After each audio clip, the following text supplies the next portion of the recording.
Hello बच्चों, कैसे हैं आप सब। उम्मीद करता हूं आप सब बहुत अच्छे होंगे। हम क्लास 9th का चैप्टर नंबर 6 पढ़ रहे थे। पिछली वीडियो तक हमने प्रश्नावली 6.1 को कंप्लीट कर लिया था। आज की इस वीडियो में प्रश्नावली 6.2 को स्टार्ट करने वाले हैं।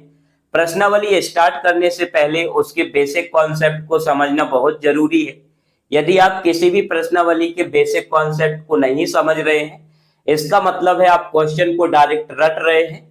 और याद रखिएगा, मैथ रटने से आप नहीं सीख पाएंगे।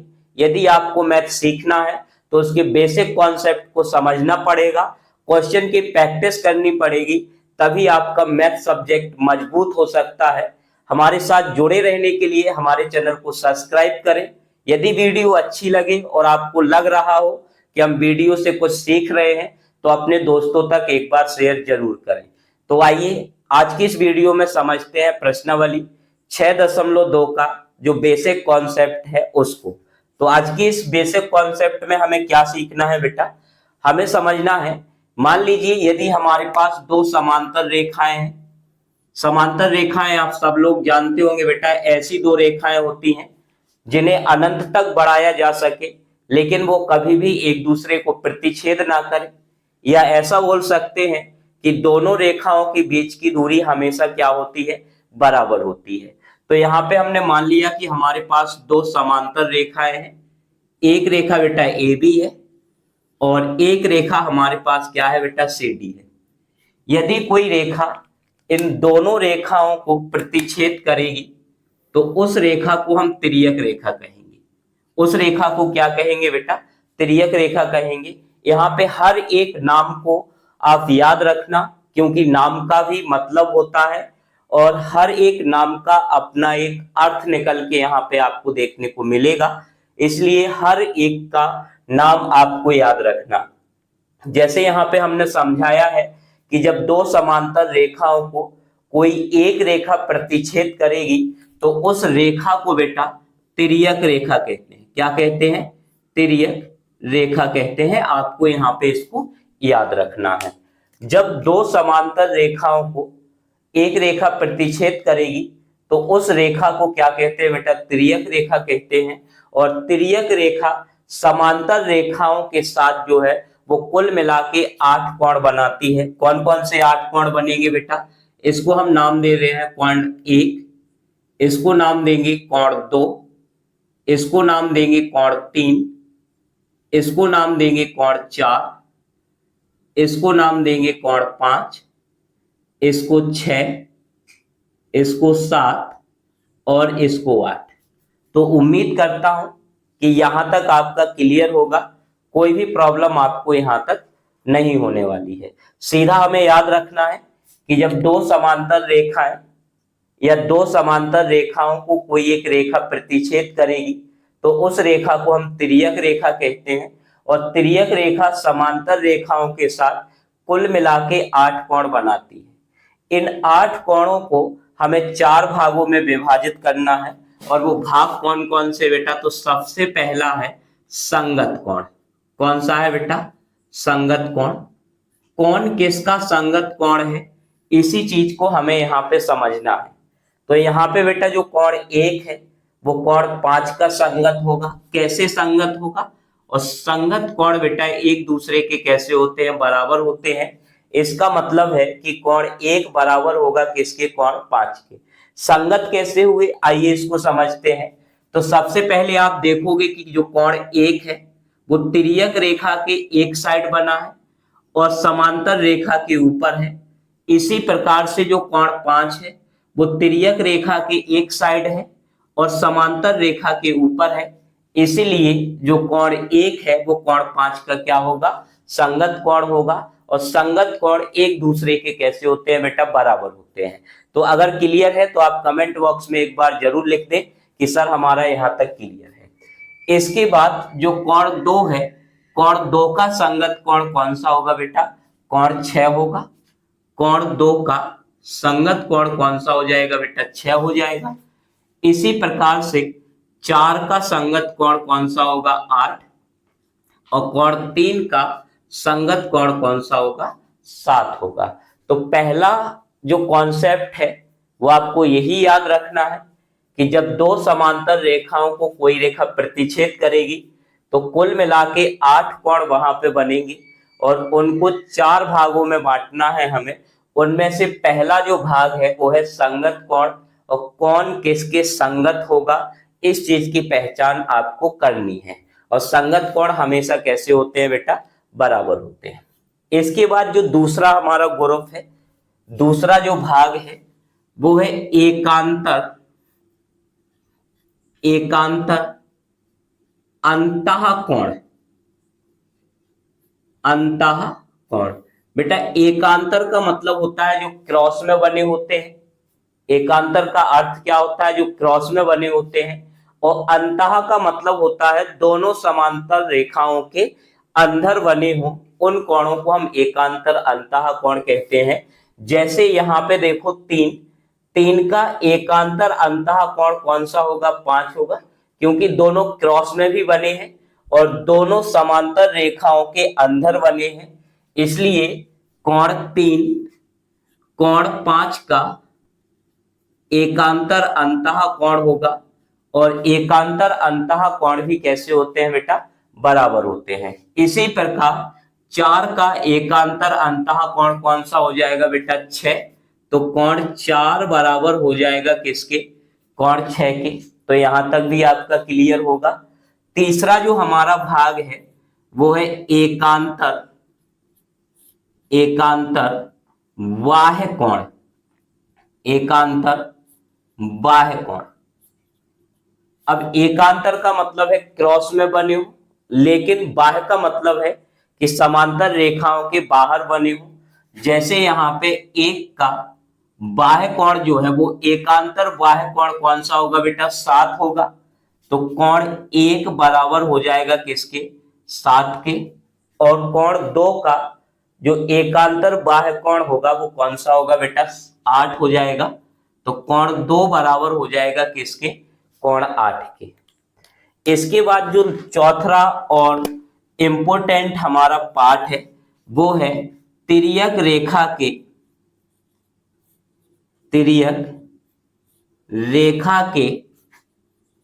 एक ही ओर स्थित अंतः कोण। इसका मतलब क्या हुआ बेटा, इसका मतलब है कि तिर्यक रेखा के एक ही ओर होना चाहिए, या तो लेफ्ट साइड या राइट साइड, और अंतः कोण होने चाहिए, यानी कि समांतर रेखाओं के अंदर बने होनी चाहिए। तो आप देख सकते हो कि यहाँ पे जो 4 और 5 है वो दोनों तिर्यक रेखा के लेफ्ट हैंड साइड में बने हैं और समांतर रेखाओं के बीच बने हैं। तो यहाँ पे जो कोण 4 है वो और कोण 5 है वो तिर्यक रेखा के एक ही ओर स्थित अंतः कोण है। और जो तिर्यक रेखा के एक ही ओर अंतः कोण होते हैं उनका योग होता है बेटा कितना, 180 डिग्री। कितना होता है, 180 डिग्री। यहाँ पे बराबर नहीं होते हैं, इनका योग 180 डिग्री होता है। इस चीज को आपको याद रखना है।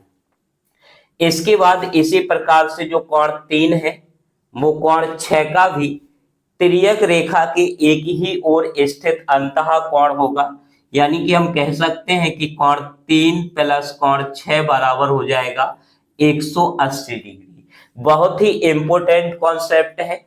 यदि आपका यह कॉन्सेप्ट क्लियर नहीं है तो आगे के क्वेश्चन करना आपके लिए बहुत ही मुश्किल होगा। और उम्मीद है कि अब आप आसानी से पहचान लेंगे कि कौन किसका संगत कोण है, कौन किसका एकांतर अंतः कोण है, कौन किसका एकांतर बाह्य कोण है, और कौन तिर्यक रेखा के एक ही ओर स्थित अंतः कोण है।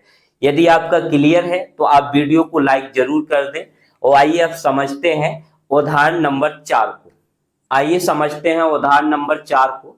उदाहरण नंबर 4 आपके सामने है। क्या कह रहा है बेटा, आकृति में उदाहरण नंबर 4 में एक आकृति दी गई है, आप देख सकते हैं। आकृति में यदि PQ समांतर RS कोण MXQ बराबर 135 डिग्री और कोण MYR बराबर 40 डिग्री है तो XMY का मान जो है वो ज्ञात कीजिए। क्वेश्चन काफी सरल है, केवल आपको बेसिक कॉन्सेप्ट याद रखना है और आपका बेसिक कॉन्सेप्ट क्लियर होना चाहिए। क्या कह रहा है बेटा क्वेश्चन में कि आकृति में पी क्यू लाइन जो है वो समांतर है किसके, आर एस की, और कोण एम एक्स क्यू बराबर हमें 135 डिग्री दिया गया है। यह कोण जो है वो हमें कितना दिया गया है बेटा, 135 डिग्री।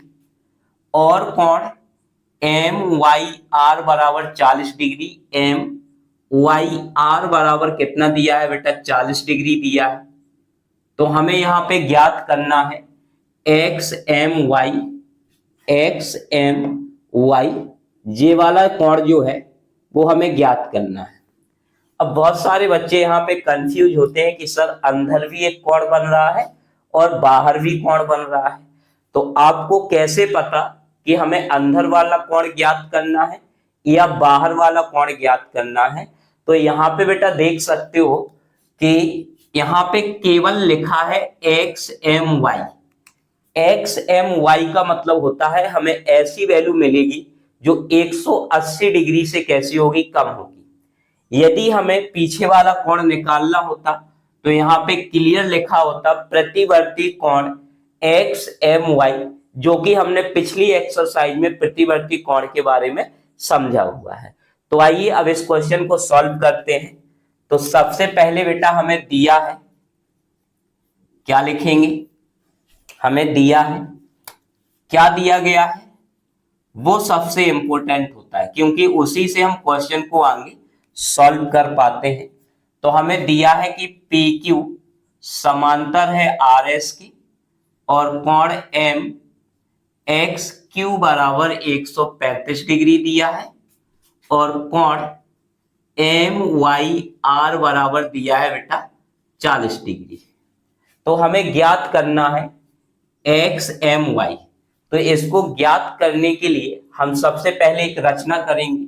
रचना क्या करेंगे कि बिंदु एम से एक रेखा खींचेंगे जिसका नाम दे देंगे बेटा ए बी, और ए बी रेखा जो होगी वो पी क्यू के समांतर खींचेंगे। किसके समांतर खींचेंगे, पी क्यू के समांतर।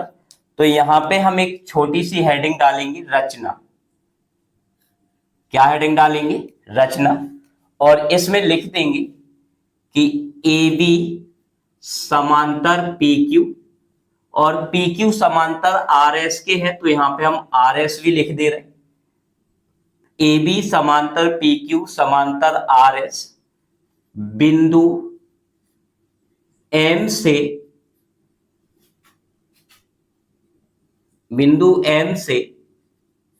एक रेखा खींची। अब यहां पे देखोगे बेटा, अगर ध्यान से आप समझोगे तो अब बात करते हैं प्रमाण की और कैसे हमें इसकी वैल्यू निकालना है उसको ध्यान से समझिएगा। यदि हम यहां पे बेटा पी क्यू समांतर ए बी को ले ले, पी क्यू समांतर ए बी तथा एक्स एम तिर्यक रेखा है, इसका मतलब है जे वाला कोण और केवल जे वाला कोण दोनों तिर्यक रेखा के एक ही ओर स्थित अंतः कोण होंगे। यानी कि हम लिख सकते हैं कोण एम एक्स क्यू प्लस कोण एक्स एम बी बराबर 180 डिग्री, और इसका रीजन हो जाएगा तिर्यक रेखा के एक ही ओर स्थित अंतः कोण। अब यहां से हमें एक्स एम क्यू की जो वैल्यू है वो 135 डिग्री है जो कि पुट कर सकते हैं। एक्स एम बी बराबर 180 डिग्री। बेटा 135 का पक्षांतर करेंगे तो कोण एक्स एम बी बराबर 180 डिग्री माइनस का हो जाएगा 135, इसे माइनस करेंगे तो 5 और यहाँ पे बचेगा हमारा 4 यानी कि 45 डिग्री। यानी जे वाला जो कोण है वो कितनी डिग्री का आ गया बेटा, 45 डिग्री का आ गया है। कितने डिग्री का आ गया है, 45 डिग्री। अब यहां पे यदि ए बी समांतर आर एस, ए बी समांतर आर एस तथा एम वाई तिर्यक रेखा है, एम वाई क्या है बेटा, तिर्यक रेखा है। अब हमने क्या किया कि ए बी समांतर आर एस को लेके और एम वाई क्या है, एक तिर्यक रेखा है, तो जे वाला जो कोण है वो इस वाले कोण के एकांतर अंतः कोण होगा, जिसके वजह से दोनों कोण कैसे हो जाएंगे बेटा, बराबर हो जाएंगे।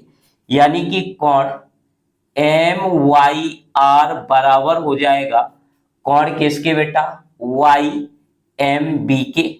और दोनों कोण कितने डिग्री के होंगे, 40 डिग्री के। और इसका रीजन हमें लिखना है एकांतर, एकांतर अंतः कोण। तो अब बेटा इसकी वैल्यू हमारे पास है, इसकी भी वैल्यू हमारे पास है। और अब यहां पे हमें ज्ञात क्या करना है, हमें निकालना है कोण एक्स एम वाई बराबर हो जाएगा 45 डिग्री प्लस 40 डिग्री, यानी कि टोटल मिला के हो गया 85 डिग्री। तो उम्मीद है कि आपका क्वेश्चन क्लियर होगा। और एनसीईआरटी के एग्जाम्पल काफी इंपॉर्टेंट है, आप किसी भी एग्जाम्पल को ना छोड़ें तो आपके लिए ज्यादा बेहतर होगा। आगे का हम किसी और वीडियो में देखेंगे। आज के लिए इतना ही, धन्यवाद।